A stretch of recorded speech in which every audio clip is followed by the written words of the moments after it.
Hey everybody, Meinke here from MLive.com. Join by Nate Atkins. We're at the MLive Eastern Market Bureau, otherwise known as my apartment, wrapping up season 1 of the Bob Quinn era.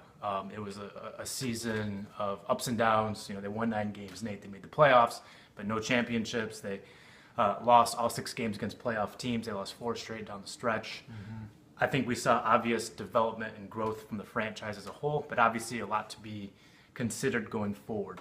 What do you make of Bob Quinn's first year and some of the moves he made and how they panned out? Yeah, I think he did a pretty good job to get this thing started on a pretty good track.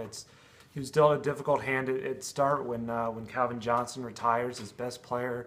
He doesn't even get to see it all, so he goes out and he replaces him with Marvin Jones in free agency. I thought that was probably the one move you can most question out of Bob Quinn was the Marvin Jones signing, just from a financial standpoint. I think he got a good player, but overall, I think his free agency class panned out pretty well. Got a couple steals there with like Anquan Bolden and Andre Roberts. His draft class contributed up and down, and you know, one thing to his credit, and also that really helped out, is all those guys seem to stay healthy, and that's a big thing for your GM.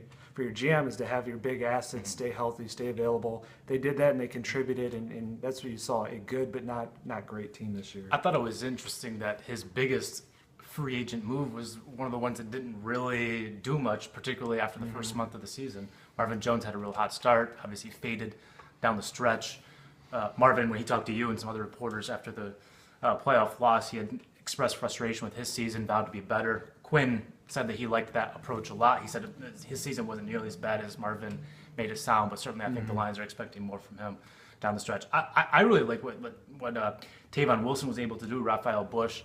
I mean, the defense struggled this year at times, particularly in the front 7, right? I mean, they didn't get enough pressure on the quarterback. I mean, they were really inconsistent in the pass rush. The linebackers left a lot to be desired. Certainly the injury to DeAndre Levy played a role in that. But the strength of the defense became the secondary, and the depth, particularly at safety, really helped alleviate some of the early season issues, especially with covering the tight end. That was, I mean, it's easy to forget now because they got a lot better in the last 2 months of the season. Right. But early on, that was a huge problem for the Lions. The rise of a guy like Miles Killebrew helped alleviate those problems and concerns. You saw Bush and Tavon Wilson on the field at the same time quite a bit, along with Glover Quinn. I mean, the line safeties, I think they were second in the league in terms of interceptions. I mean, those guys made plays back there. So, that was, I thought, a really nice move from Quinn, adding some depth to the secondary, and ended up being kind of the bailout package, if you will, for the defense. Yeah, it was interesting. I know coming into the year, a lot of people talked about the secondary as the weak link of this defense. It ended up, I thought, being the strongest of the 3 areas, and he went right at that. With what you mentioned with 2 safeties in Bush and Wilson free agency, gets Killebrew, even Johnson Batamosi. That was a nice pickup. When Darius Slay got injured, I thought he filled in pretty reasonably well, considering the guy who's taken over for. So I think what Quinn did best in his first year is address some where they were clearly weak and made it better. That was in the secondary. I thought it was also up front. His first 3 picks were in the offensive and defensive lines, and they still weren't that good in those areas, but they're better. They got building block players like Taylor Decker, and I think you look across the board, I'd be most inspired going forward by that first-round pick of Taylor Decker. I think you look at a guy who played every single snap, who he had some tough battles there, and I know Olivier Vernon got to him a little bit, but I thought he was outstanding against Cliff Averill and Michael Bennett in the playoff game. He's a guy that just was there all the time. He looks like that potential franchise left tackle you want with a quarterback like Matthew Stafford. Can you imagine where that offensive line would have been without Taylor Decker? I mean, certainly there are still needs on the offensive and defensive lines, particularly on the offensive line when it comes to the run blocking.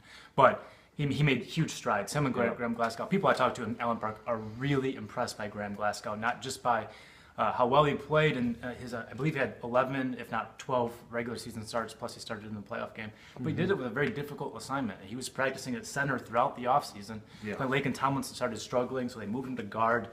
He was an improvement up there instantly. And then Travis Swanson goes down with the brain injury, and he moves back to center, which is a very difficult thing to do. We saw how much Swanson struggled last year at center in his first tour of starting experience there, and that was with a year of practicing at the position.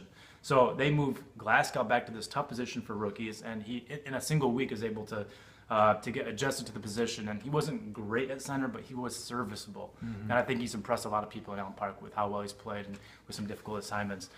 So the situation there is definitely better.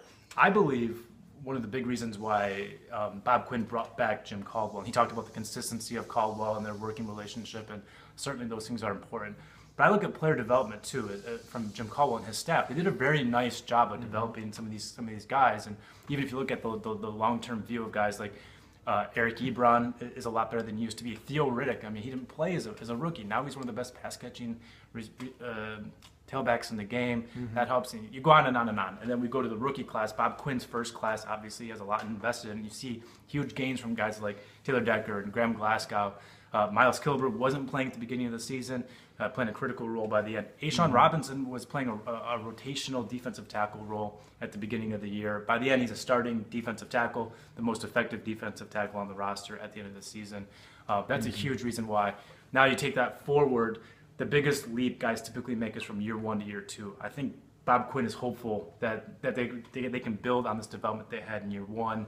They got a foundation there. I think certainly you expect something better from his rookie class and all the gains you're able to get this year and build on that going into next year. Yeah, it'll be interesting to see him this year, identify what their weaknesses and go after it the way he did last year. I think right now that's the pass rush. It just wasn't good enough this year, and part of it was Ziggy Ansah's injury. But beyond that, it still felt down the stretch when Ziggy was back to close to his former self. He was the one guy they were relying on. If it wasn't him or Kerry Hyder kind of cleaning up, they didn't have it. So, his A'Shawn Robinson pick certainly looks nice. He's going to develop a pass rusher there, and he has a good run stuffer. But I think they need someone else on the interior there that's going to really get after the quarterback.